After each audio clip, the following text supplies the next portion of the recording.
Albert Rivera, buenas tardes. ¿Qué tal? Buenas tardes. Y bienvenido a Andalucía. Muchas gracias. ¿Qué tal? ¿Cómo se ha encontrado en una jornada muy intensa con una agenda, podríamos decir, maratoniana? No va a aguantar usted así hasta el 20 de diciembre, ¿eh? Uy, tenemos carrete para rato. O sea, que yo llevo una campaña prácticamente de un año que además empezó aquí en Andalucía con las elecciones autonómicas, que también en municipales empecé en Andalucía, en Sevilla, el primer día de campaña.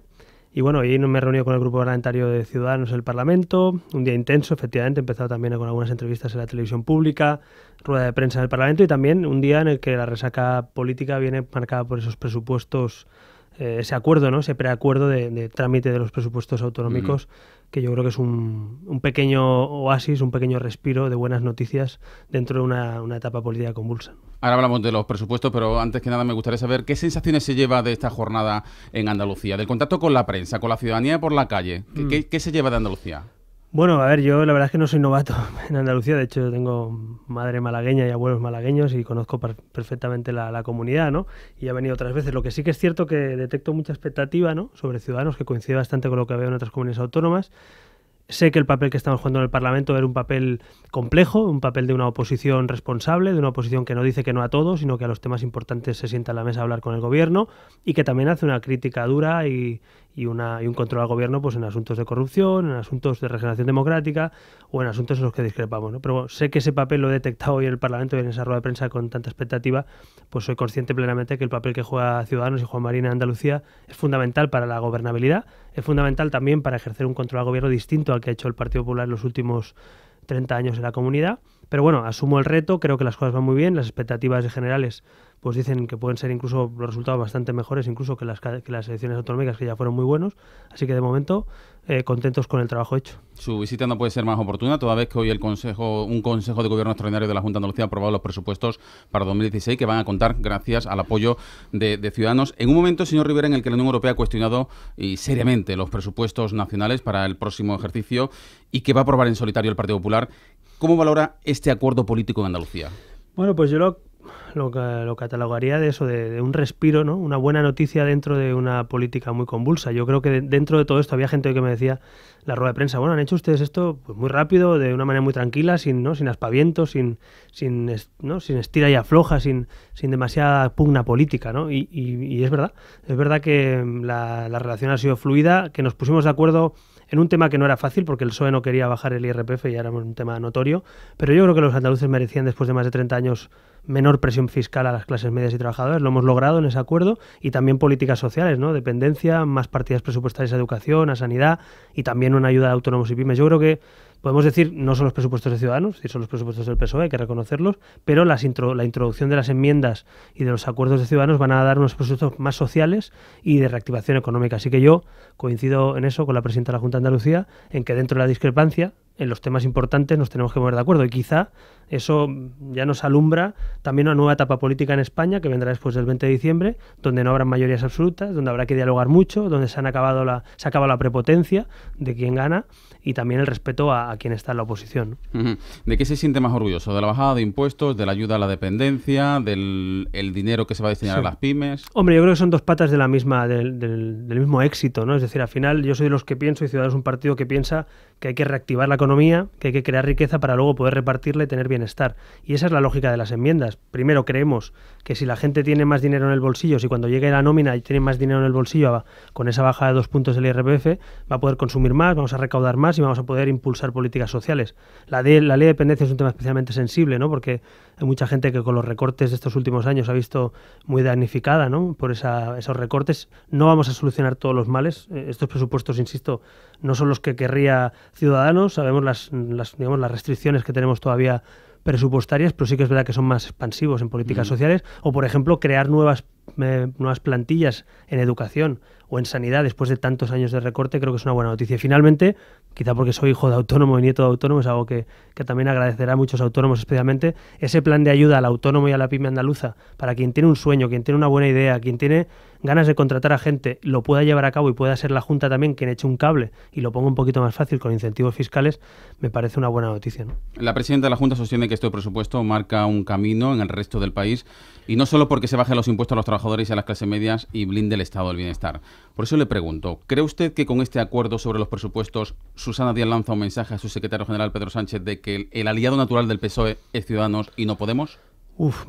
Bastante tengo con mi casa como para preocuparme de la casa de los demás, en este caso el PSOE. Yo lo que tengo que decir, miren, en política no siempre uno tiene que estar en desacuerdo con los adversarios. Y en política de vez en cuando nos tenemos que poner de acuerdo. Y creo que la transición española, la democracia española, la Constitución, las autonomías, el estado de bienestar lo hemos logrado cuando nos hemos puesto de acuerdo. Y creo que, insisto en esta idea de que es una pequeña luz de esperanza que de vez en cuando nos pongamos de acuerdo los políticos en temas importantes. Así que yo... me parece que lo que quería decir la presidenta de la Junta es que esos acuerdos, desde la discrepancia legítima, desde dos partidos distintos, que además uno gobierna y otro está en la oposición, pues también es bueno que la gente vea que de vez en cuando la política trae buenas noticias. Así que yo no me atrevo no me quiero meter en casa a los demás. ¿Vale? Evidentemente no lo quiero meter en ningún brete, señor Rivera, pero sí es cierto que hay un discurso dispar entre Pedro Sánchez, que apuesta por pactar con quien sea, con Ciudadanos, con Podemos, y sin embargo Susana Díaz, desde las anteriores pasadas elecciones autonómicas, dijo que nunca pactarían ni con el PP ni con Podemos. No sé si esto es un ejemplo de lo que debe suceder en España. Bueno, yo desde luego creo que la centralidad política que representa Ciudadanos es bastante más moderada, sensata y sobre todo consigue cosas más tangibles que a veces pues la posición del no siempre, que es la del Partido Popular básicamente, y la posición populista de Podemos. Yo creo que Susana Díaz, con buen criterio, acertó cuando vio que Ciudadanos era un partido que, estando en la oposición y que íbamos a discrepar en muchas cosas, era un partido que para hablar de temas importantes se podía sentar en la mesa, y eso es lo que estamos haciendo. A partir de ahí, yo también creo que habían, y eso se lo digo, en mi casa, que estos Ciudadanos, de eso sí que puedo hablar, cuando llegó el momento crucial en el que aquí se iban a repetir las elecciones, recordemos que hace muy poquito estamos a punto de unas elecciones anticipadas, había un dilema, o que podemos marcar a la agenda y radicalizar a la agenda política en la comunidad autónoma andaluza, que es la más importante de España en términos poblacionales, 2, que fuéramos a elecciones anticipadas, cosa que era un desastre desde todo el punto de vista, o 3, que Ciudadanos moderara, controlara, arbitrara un cambio político de las formas y en el fondo desde la oposición. Optamos por la tercera. Sé que hay gente que tanto de buena fe como de mala fe, que en aquel momento quizá no lo comprendió, pero hoy los resultados electorales, las encuestas, y creo que este tipo de acuerdos positivos para la ciudadanía demuestran que a veces es importante mojarse en política, ¿no?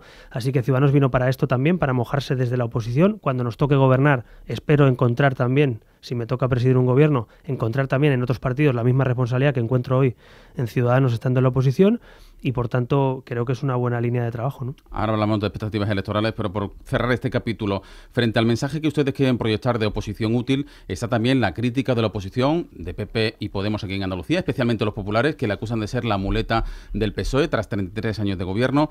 ¿Cuánto puede, señor Rivera, calar este mensaje y cuánto daño puede hacerlos en su electorado? Pues mire, yo estoy convencido que muchos oyentes que incluso hayan votado al Partido Popular en estas últimas elecciones, a pesar de que perdieron muchos votos, estoy convencido que van a celebrar cuando reciban la nómina la bajada del IRPF que ha conseguido Ciudadanos. Y estoy convencido que muchos dependientes que hayan votado al Partido Popular también, porque al final cuando uno tiene un problema de dependencia o tiene un problema para crear una empresa o tiene un problema con el IRPF que no puede pagar, al final da igual que hayas votado al PP, a Ciudadanos o a Podemos o al PSOE, al final tienes un problema o tienes una solución, y yo creo que en eso estoy convencido que muchos votantes y sobre todo ciudadanos de toda ideología comprenden que al final es bueno ponerse de acuerdo en temas que benefician a la gente. Yo no voy a entrar en eso porque sería caer en la lógica del y tú más, que me parece un error. Yo sí que haría un llamamiento a la autocrítica, ¿no? Es decir, cuando alguien pierde el 30 o el 40% de los votos y resulta que lo ha hecho todo bien, y cuando otros partidos emergemos con tanta fuerza como Ciudadanos y crecemos y seguimos creciendo, hombre, a lo mejor tendría que mirar también algunos en su casa, yo lo hago en mi casa, si están haciendo las cosas todas bien o si realmente la ciudadanía está pidiendo también otra actitud, ¿no? A partir de ahí estoy convencido de que la comisión de investigación que hemos puesto en marcha, por cierto, donde hemos pedido la comparecencia de Susana Díaz y Fátima Báñez, responsable una de la Junta de Andalucía y otra del Ministerio de Trabajo, tiene todo el sentido en un ámbito de cursos de formación. Ese tipo de cosas también demuestran que Ciudadanos está consiguiendo más cosas, también desde la oposición, seguramente que la que ha hecho el PP en muchos años de oposición. Yo creo que la oposición en un país tiene que ser constructiva, tiene que controlar al gobierno en aquello que hace mal, y en aquello que es importante para los ciudadanos tiene que intentar echar un cable. Y insisto, si algún día me toca gobernar, espero que otros partidos lo vean de la misma manera que nosotros. Y luego un recordatorio. Granada, la capital de Granada, la capital Málaga, en fin, hay varias capitales de Andalucía. 4 en total. 4 que están gobernadas, o diputaciones gobernadas por el Partido Popular, y en la misma lógica del PP sería, como dicen, la muletilla del Partido Popular. O sea, no es justo una doble vara de medir, porque si resulta que gana las elecciones el PSOE, es malo apoyar a quien ha ganado, pero si la gana el PP es bueno. Mire, la gente no es tonta. Yo creo que los ciudadanos saben perfectamente que aquí hay una crítica partidista en la que si apoyas a un partido eres bueno, si apoyas a otro eres malo, pero la vida, por suerte, es bastante más compleja que ese tipo de afirmaciones, ¿no? Explíqueme, señor Rivera, ¿por qué piden la comparecencia de Susana Díaz en la comisión de investigación cuando las ayudas que se están investigando por parte de la justicia corresponden a un periodo en el que Susana Díaz ni era presidenta ni estaba en el gobierno andaluz como consejera? Bueno, primero porque no vamos a meter en el banquillo de los acusados a nadie. La comisión parlamentaria es una comisión para explicar, para conocer, para saber qué pasó del 2000 al 2011, efectivamente, con los cursos de formación y el fraude de los cursos de formación en Andalucía. Pero también queremos saber si la presidenta actual y su gobierno sabían alguna cosa cómo funcionaba, y también queremos saber qué ha cambiado. Nos consta, y esto Susana Díaz lo decía el otro día, creo, en el Pleno, que se ha reducido drásticamente tanto como que ya no hay cursos de formación. Bien, todo esto creo que es sano que la presidenta del Parlamento andaluz comparezca en el Parlamento andaluz para explicar lo que sea. Y yo no voy a poner en duda, ni estoy poniendo en duda aquí nada digamos, de manera premeditada ni anticipada. Creo, de hecho, que es bueno que comparezca. Lo mismo que creo que la ministra que gestiona las ayudas europeas a los cursos de formación en España, que es Fátima Báñez, pues también comparezca. Es decir, tenemos que perder el miedo a que se pueda hablar, dialogar, preguntar en un Parlamento. El Parlamento es la casa de todos los andaluces.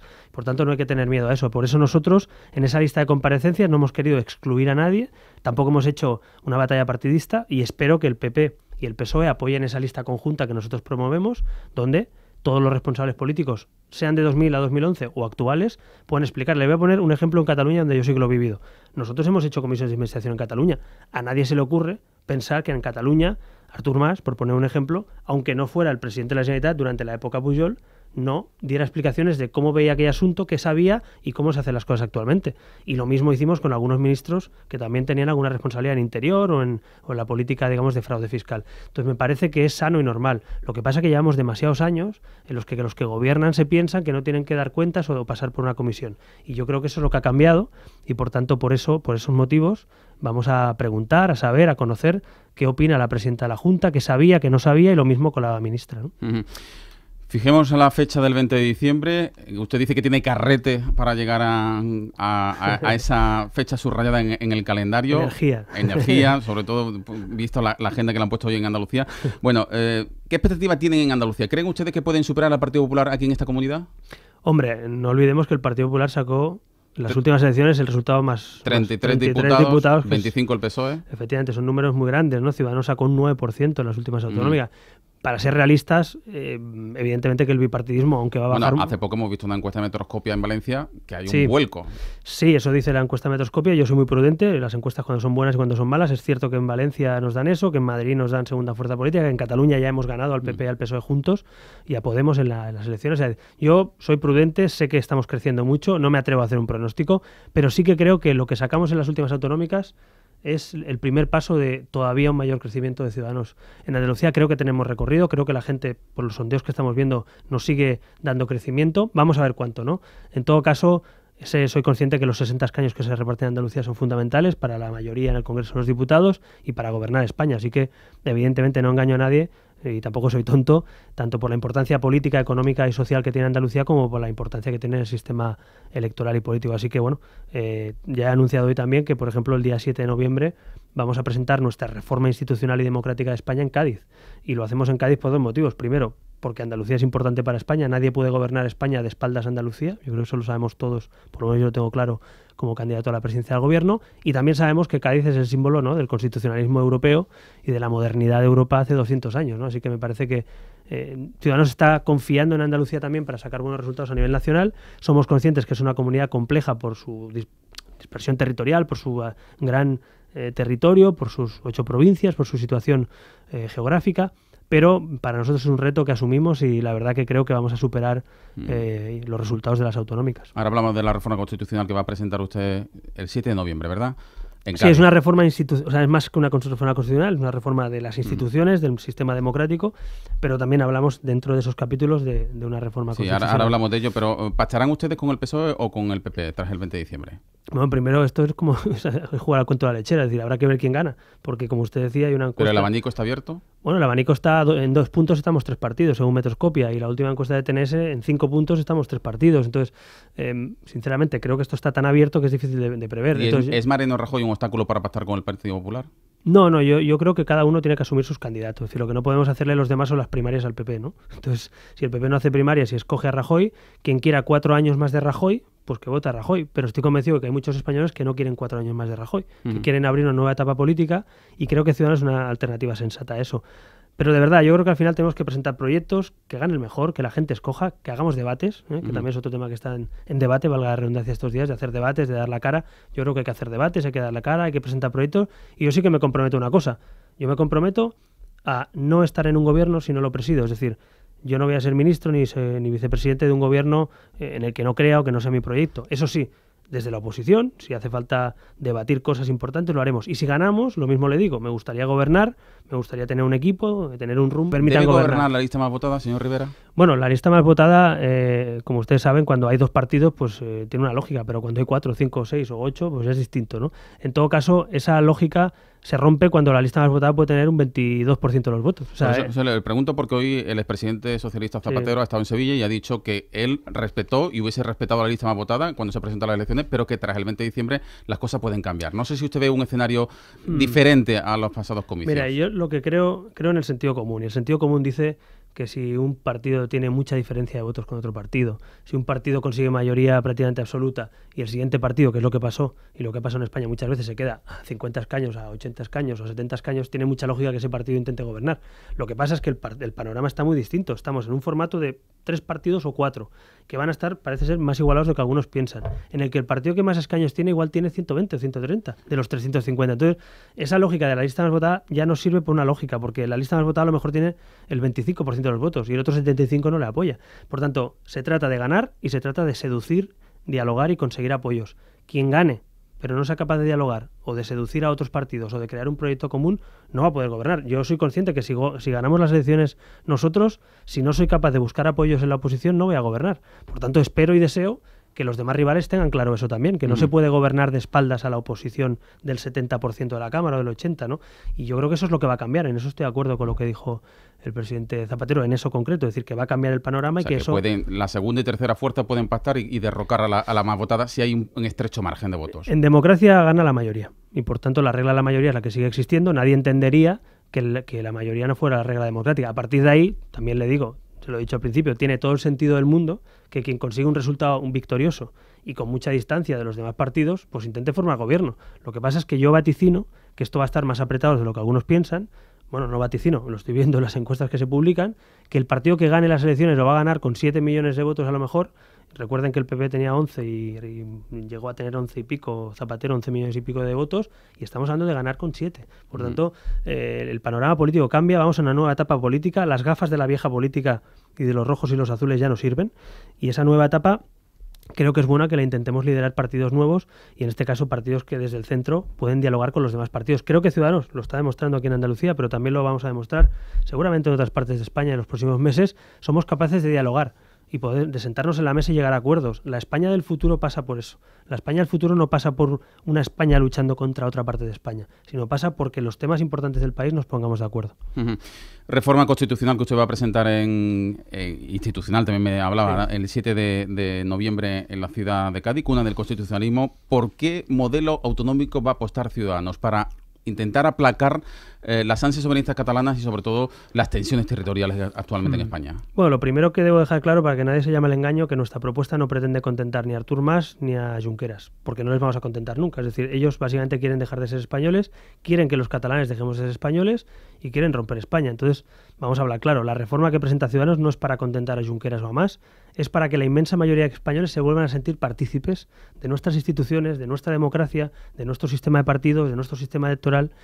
Eso que quede claro. Por tanto, la reforma es para mejorar la vida de los españoles, no para contentar a los que quieren romper el país. Y segundo, esa reforma no es solo una reforma de un artículo de la Constitución o de 2 o de 4. Es una reforma de la ley electoral, es una reforma del Poder Judicial, es una reforma del Tribunal Constitucional, de la Fiscalía, es una reforma del sistema electoral, de la ley electoral española, que es muy mejorable. Así que vamos a presentar una reforma muy ambiciosa. Y también, para acabar, les reconozco una cosa, no la podremos aplicar solos. Es decir, la reforma de leyes orgánicas necesita la mitad de la Cámara, y hablamos ahora que nadie debe tener mayoría absoluta.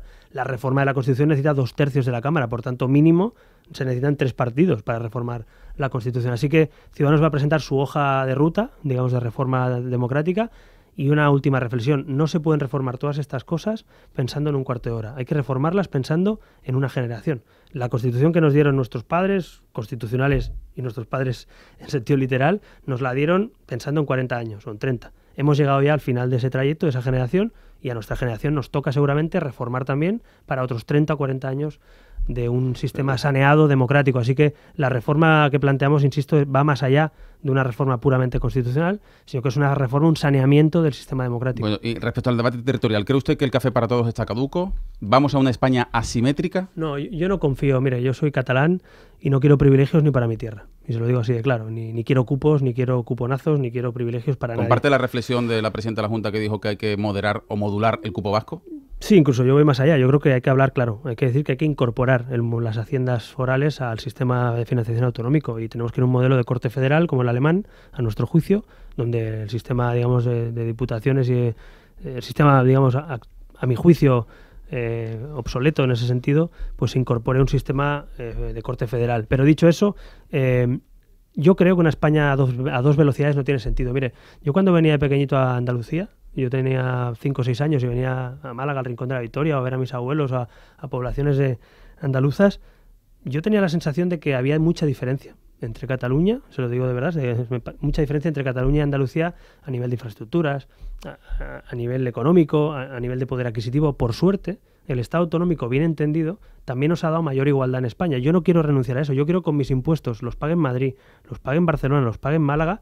Quiero contribuir con la solidaridad territorial. Así que yo no creo en una España a dos velocidades. Sí que creo que la España autonómica tiene que delimitar cuáles son las competencias del Estado, cuáles son las de las autonomías, cómo se financia con la ley de financiación autonómica. Quiero un Senado que no sea un cementerio de elefantes, hablando claro. Quiero un Senado que sea una cámara donde los gobiernos debaten sobre los temas territoriales. ¿Usted cree conveniente recentralizar competencia? No, yo no estoy planteando ni vamos a plantear una recentralización. Sí que planteamos que España funcione. Y que España funcione quiere decir que la competencia autonómica sepa cuál es y cómo se financia. Y no estemos todo el día peleándonos, que usted sabe que lo habitual en este país es echarle desde la Generalitat la culpa a Madrid, de Madrid a la Generalitat, y de la Junta de Andalucía a Madrid, de Madrid a la Junta de Andalucía. Y yo estoy un poco cansado ya de eso. Yo lo que quiero es saber qué competencias tenemos, que sean nítidas y claras, cómo se financia, cuánto cuesta cada cama de hospital, cuánto cuesta cada pupitre y cada, digamos, matrícula escolar, cuánto cuestan las políticas de dependencia y podamos financiarlas. Hay una reforma que yo creo que muchos andaluces les va a gustar y a muchos españoles, que es blindar también la igualdad de derechos en la Constitución. Es decir, tenemos una Constitución que habla de derechos fundamentales, que habla de derechos sociales, que habla de principios rectores, pero creo que constitucionalmente también se pueden blindar los derechos para que cualquier español, viva donde viva, tenga los mismos derechos sanitarios, educativos o de políticas sociales, ¿no? Eso me parece importante porque el Estado autonómico, bien entendido, es eso, pero mal entendido ha dado hoy una serie de diferencias a veces en catálogos de servicios. Pues le pongo un ejemplo, yo soy barcelonés y con la tarjeta de seguridad social sanitaria que tengo del CatSalut, pues cuando me voy a algunas comunidades autónomas, pues puedo tener problemas porque el código es distinto, porque no se comparte la base de datos, porque el historial médico no se comparte. A mí me parece que tenemos que garantizar que podamos desplazarnos por territorio nacional con una tarjeta sanitaria o con un DNI y garantía de igualdad de derechos, ¿no? Entonces, ese tipo de cosas vamos a llevarlas también a esa reforma institucional. Dos últimas cuestiones, señor Rivera. Usted ha denunciado esta mañana la politización de la justicia. ¿Ve usted la mano de la Junta, como dice Pablo Casado del Partido Popular, lo ha dicho esta mañana en los pasillos del Congreso, en la decisión del TSJ de apartar a la jueza Laya de las macrocausas? Mire, yo al margen del caso concreto sí que veo la mano de la política, no la veo, la siento, la noto, en muchos ámbitos de la justicia. El Poder Judicial, para gente que no lo sepa, esto es un debate final de reparto de una competencia sobre un asunto entre el Tribunal Superior de Justicia, los juzgados ordinarios y un consejo del Poder Judicial que traspasa la pelota y se traspasa la pelota mutuamente con el TSJ. A mi juicio, dos cosas que cambiaría y que en ese documento de Cádiz que vamos a presentar estará reflejado. Una, yo no creo que los TSJs, que los Tribunales Superiores de Justicia, tengan que tener aforamientos para los diputados o para los imputados que se han diputado, ni tampoco creo que tengan que haber nombramientos de los parlamentos autonómicos en los TSJ, porque es tan sencillo como que, o tan absurdo como que hoy en los Tribunales Superiores de Justicia hay jueces nombrados por diputados que pueden ser juzgados por esos jueces, y eso no tiene ningún sentido. Y dos, creo que el Poder Judicial no puede ser un brazo armado de los partidos. Hoy el Poder Judicial es una reproducción de las mayorías parlamentarias de las Cortes nacionales, las Cortes Generales. ¿Qué propone Ciudadanos? Una despolitización del Consejo del Poder Judicial, del Constitucional y de los TSJs. Dicho eso, mire, yo llámeme mal pensado, pero es que estoy ya demasiado cansado en los últimos años de ver jueces que se quitan y se ponen, jueces que se adjudican o no casos, Audiencia Nacional que según el reparto del tema concreto le toca a un juez que dice lo contrario que el juez de al lado. Entonces, sinceramente, cuando son casos de corrupción, pues todavía la sospecha se extiende más. Así que yo no me atrevo a decir, no tengo ninguna prueba física, si la tuviera la llevaré a un juzgado, y no la tengo, de que haya una prevaricación o un delito respecto a lo que ha pasado con el caso de la jueza Laya. Lo que sí que tengo claro es que este modelo que tenemos está obsoleto y hay que despolitizarlo. Y eso es lo que proponemos. No me atrevo a decir palabras como la que ha dicho el portavoz del PP, pero sí que aseguro que muchos españoles estamos convencidos que hay que despolitizar la justicia, ¿no? España y Andalucía y Cataluña son tierras muy sensibles al fenómeno migratorio y observa atónita en ocasiones, señor Rivera, la actuación del Gobierno central y el recelo y conducta de algunos colectivos al respecto. Le pregunto porque no sé si ha podido hoy escuchar o leer las declaraciones, las palabras del cardenal arzobispo de Valencia, Antonio Cañizares, quien se ha preguntado, y leo textualmente, si esta invasión de inmigrantes y de refugiados es todo trigo limpio. ¿Dónde quedará Europa dentro de unos años? Bueno, a mí me parece o sea, yo no soy de, o sea, yo no, por respetar también la Iglesia tiene sus propios códigos y sus propios feligreses. Yo no pertenezco a esa confesión religiosa y con toda libertad también opino no sobre la Iglesia, sino sobre ese tipo de conductas. Mire, los refugiados que vienen a España huyen de una guerra. Son gente con derechos políticos reconocidos por nuestra Constitución y por nuestros tratados internacionales. Los españoles huimos también y muchos españoles tuvieron que huir a otros países buscando refugio y asilo político. ¿Cómo podemos hacer ese tipo de afirmaciones olvidando lo que somos y de dónde venimos, ¿no? Por tanto, yo creo que hay que dar refugio a toda la gente que huye de una guerra a salvar su vida.